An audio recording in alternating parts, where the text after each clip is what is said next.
Le ministre russe des Affaires étrangères, Sergueï Lavrov, a déclaré que l'Occident joue avec le feu en envisageant la possibilité de permettre à l'Ukraine de frapper profondément en Russie avec des missiles occidentaux. Il a particulièrement averti les États-Unis d'Amérique que la Troisième Guerre mondiale ne se limiterait pas à l'Europe. Lavrov, qui est ministre des Affaires étrangères de Poutine depuis plus de 20 ans, a déclaré que l'Occident cherche à escalader la guerre en Ukraine et demande des ennuis en considérant les demandes de terrain et les demandes de l'Ukraine de lever les restrictions sur l'utilisation des armes fournies par l'étranger.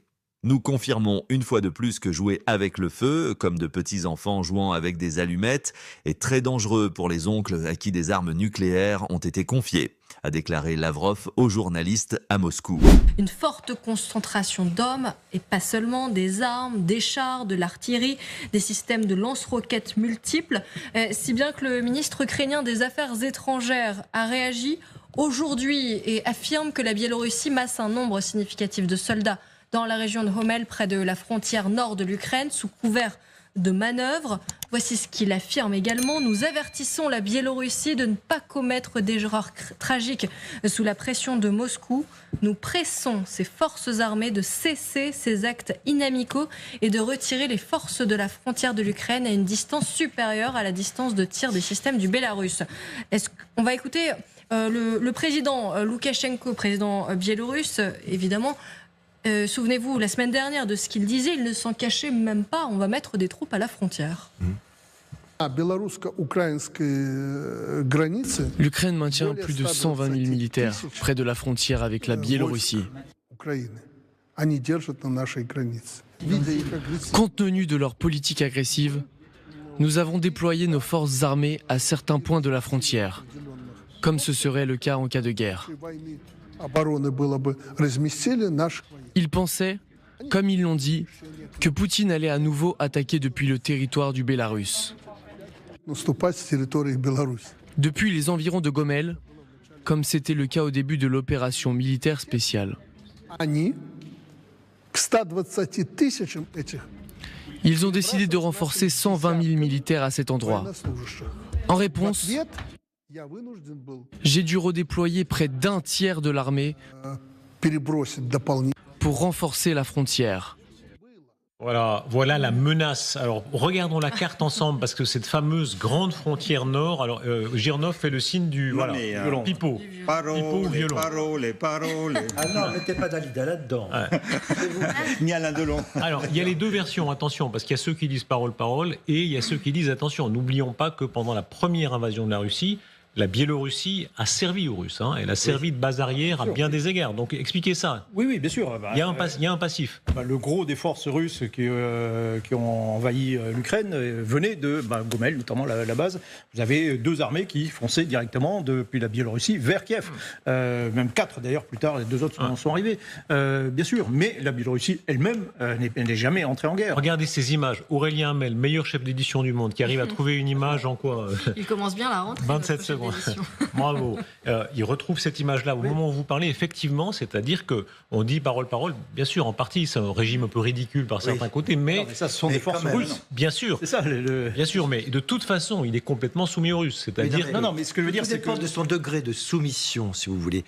Ça fait depuis le début de la guerre, on a dit, rappelez-vous, il a été sauvé de son régime qui devait chuter par Vladimir Poutine. Il est donc redevable au chef du Kremlin, mais on sait très bien que l'armée bélarusse est bien plus fragile que l'armée russe, en quelque sorte, et qu'il aurait des difficultés si son régime y allait. Mais tout dépend du degré de soumission. S'il est complètement vassalisé à 100%, peut-être qu'un jour, il n'aura pas le choix de faire une offensive vers l'Ukraine. Donc là, non mais, d'accord, c'est ça la question. Dans la mesure où il doit son siège à Vladimir Poutine, il lui est extrêmement redevable. Que dit le commandant du KGB, qui a tous les secrets en main? Est-ce qu'ils s'aiment ou est-ce qu'ils se haïssent? En fait, vous savez, Loukachenko, j'ai l'impression qu'il est beaucoup plus rusé et intelligent que Poutine.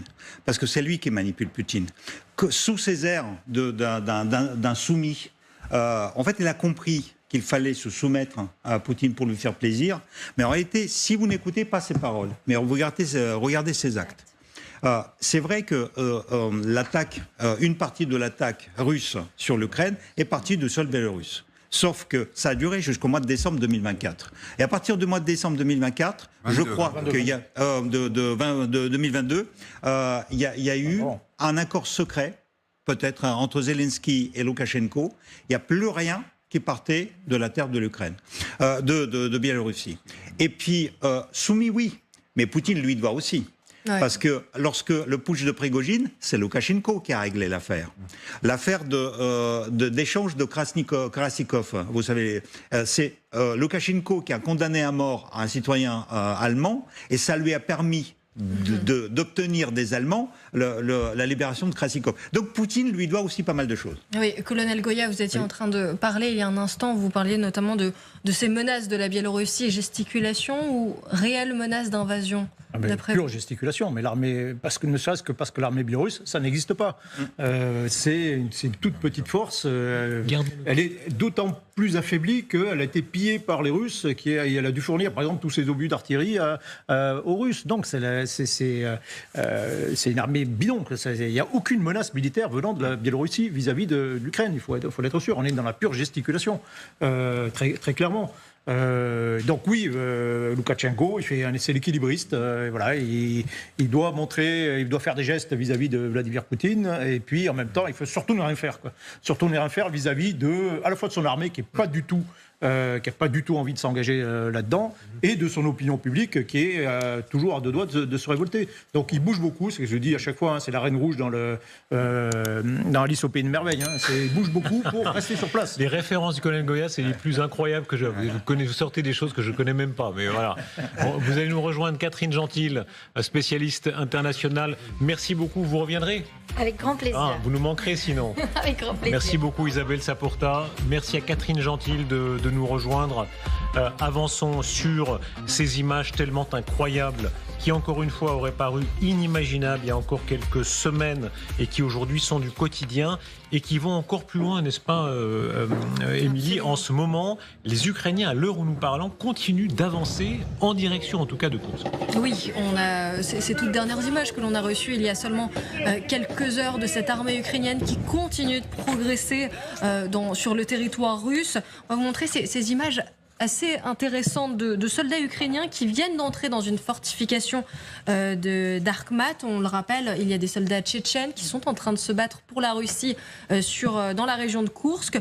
Vous allez voir ces Ukrainiens qui font une sorte de visite guidée finalement dans une tranchée à Arkhmat qui a été abandonnée. Regardez ce que ça donne. Donne-moi une torche. Des masques. Des grenades. Les grenades sont là.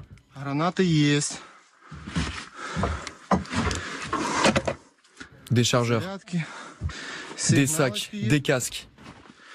Des téléphones. Il y a des fumigènes. Un appareil photo. Tout ça doit être pris. Donc la preuve qu'il progresse bien dans cette région de Koursk. Vous vouliez ajouter une précision, Sergueï? Il se moque d'eux. Parce que vous savez qu'Kadyrov joue les gros bras, ouais. Mais là, quand on montre une tranchée comme ça, pourquoi ils disent les grenades? Parce qu'à la limite, s'ils voulaient vraiment défendre, ils auraient pris quand même des grenades. Ils auraient pris leur téléphone, parce que ça, c'est des trucs qu'on ne laisse pas. On ne laisse pas les traces, parce que les Ukrainiens vont travailler, vont exploiter ces téléphones. Et donc, ils vont retrouver aussi leurs contacts, etc. Non, mais là, c'est vraiment, ils se moquent vraiment de Kadyrov. Ça, c'est un emplacement qui a été évacué en toute urgence, quoi. Les gens sont enfuis, en fait. C'est ça, c'est ce qu'ils sont en train de montrer, quoi. Vous insistez sur cette idée, ils se moquent. C'est vraiment une dominante, et on va voir d'autres images avec vous, Émilie. Vladimir Zelensky, l'armée ukrainienne se moque des Russes en disant ils sont nuls, ils défendent pas leur territoire, on peut les défier sans risque, ils se ridiculisent. Regardez les images des drapeaux. Ces drapeaux que plantent les Ukrainiens, les couleurs ukrainiennes qui remplacent un peu partout les couleurs russes. Ce drapeau Z, c'est le fameux drapeau de l'opération militaire spéciale, comme disent les Russes, qui est brûlé de manière très ostentatoire. Hein. Il y a une volonté d'humilier le Kremlin pour montrer, voilà, vous êtes incapables. Carrément, mais c'est une humiliation suprême. On peut en penser ce qu'on veut de cette opération de Koursk, mais ils avancent, il n'y a aucune opposition.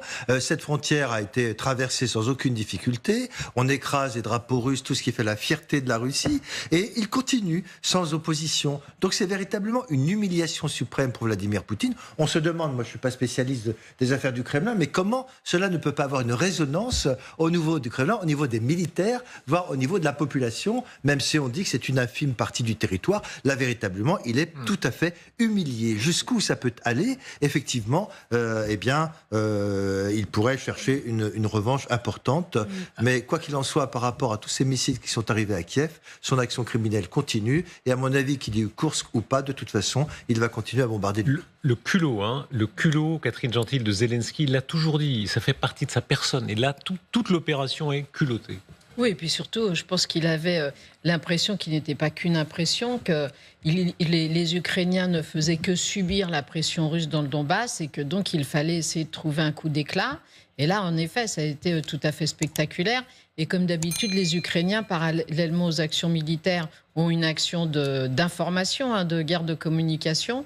Donc ils montrent en effet que les Russes sont partis, et encore plus Ahmad, c'est-à-dire les soi-disant grands combattants tchétchènes, etc., sont partis en 10 minutes, là, visiblement, puisqu'ils ont tout laissé derrière eux.